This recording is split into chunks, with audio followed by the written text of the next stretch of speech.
All right, hello, wine drinking people. We're back for part 3 of what I drank yesterday. That's right, folks. We had a very good day yesterday. I would call it somewhat of an Olympic day, ending with a tasting with the Hollywood Wine Society. This is the oldest wine group in South Florida. I don't mean necessarily in age, but there are a lot of old guys in it. But they've been meeting on a monthly basis for over 30 years. This is Dr. Bob Maliner's group. And whenever I get invited to a tasting with the Hollywood Wine Society, I try to make it because usually it is worthy of me being there. And when Dr. Andrew Schmier called me up and said, we're doing a tasting with Quilceda Creek, would you like to attend? My mouth dropped to the floor and I said, absolutely. Tuesday night, June 1st, I have nothing going on. And even if I did, I would have made time because I've had Quilceda Creek many times, single bottles. But to be able to taste 12 wines from this legendary producer of Washington is a once-in-a-lifetime opportunity. And that's what happened last night at the Vienna Wine Bar. And the wines, absolutely stunning. We started out with the 2003 vintage wine. This is a wine that Robert Parker scored 100 points. He's actually scored 3 wines from this winery 100 points. There's only a handful of wineries, 5 I think to be exact, in the world that he has given successive 100-point scores to. This is the only winery in Washington State that has received a 100-point review from Robert Parker. And there's only 15 wineries in the United States of America, the rest of them in California, that have got a 100-point review. So it is kind of a big deal. And I always tell people you can't drink points. But Robert Parker is the most prolific wine writer of our time.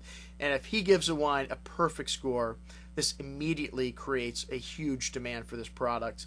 Quilceda Creek, we usually get 6 to 12 bottles a year.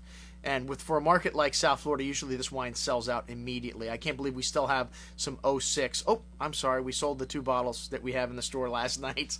But we do have a few vintages we actually drank last night on this offer that we do have available. And the ones that we don't sell, we will be drinking. I can assure you of that. We're going to put a Quilceda Creek versus Leonetti tasting on the schedule for the fall this year.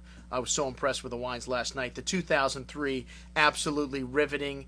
15% alcohol. The wine was a little hot at the end, but the incredible concentrations, the richness, and the balance this wine had, you could just tell this wine is going to be around for a very long time. Next up, we had the 2001 vintage Cabernet.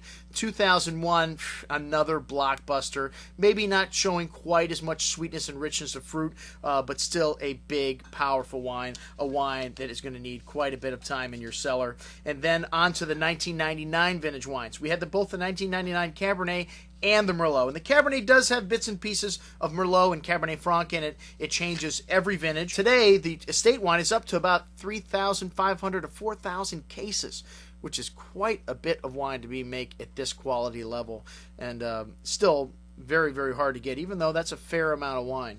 The 99 was absolutely a blockbuster. When I looked down at my sheet, my tasting sheet at the end of the night, I saw killer, most excellent, most excellent, most excellent, killer, killer, killer. I mean, I haven't had that many high scores for a tasting in a long time.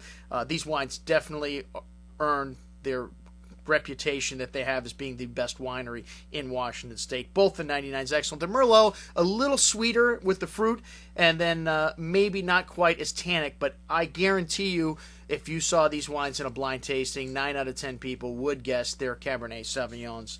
98, another blockbuster vintage for Quilceda Creek. It seems like year after year, Washington State just keeps putting out the hits. It's kind of as consistent, if not more consistent, than Napa Valley in terms of quality vintages. When you look at and say which were the great vintages, well, it's easier to remember the off vintages in Washington State. 1997, I don't know if you would call that an off vintage with these 2 wines. They were outstanding also. Actually, we had 3 wines from 97 from Quilceda. We also had the very rare Shampoo Vineyard. Shampoo, if you're French, all right? That was outstanding. Maybe a little bit understated. Some of the crowd thought that this wine did not live up to the other 2, but the other 2 definitely a little bigger. And so one of the questions one of the crowd asked, do you think these wines are over-extracted? something that you hear a lot. Well, these wines are incredibly concentrated and rich. Over extracted means they're out of balance to me. These wines, not only do they have a ton of fruit, a ton of sweetness, a ton of acidity, a ton of tannin, they had everything and it was all in proportion. That is why these wines age very well. Now, the style has changed slightly because as we got into the older wines, the 95, the 93, and the 89, you started to see the alcohol level go lower. And I think that's pretty much classic. Even the wines from California, they used to make them at 13.5% alcohol, and recently they found out that in order to get the seeds and the skins phenetically ripe, you need to let the grapes hang out there a little longer in California, Napa Valley, and in Washington. Thus, you have higher alcohol levels today.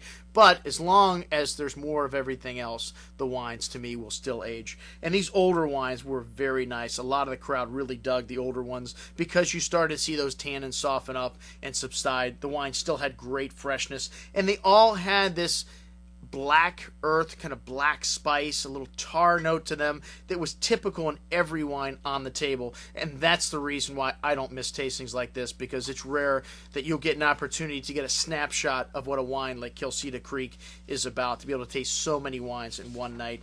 Thank you again, Dr. Andrew Schmier, for giving me a call to invite me. A fantastic tasting last night. Check it out, along with all the wines that are available from Quilceda Creek on this offering. I'm your host, Andrew Lampasone, for the Wine Watch, signing off, saying remember, always drink the good stuff first.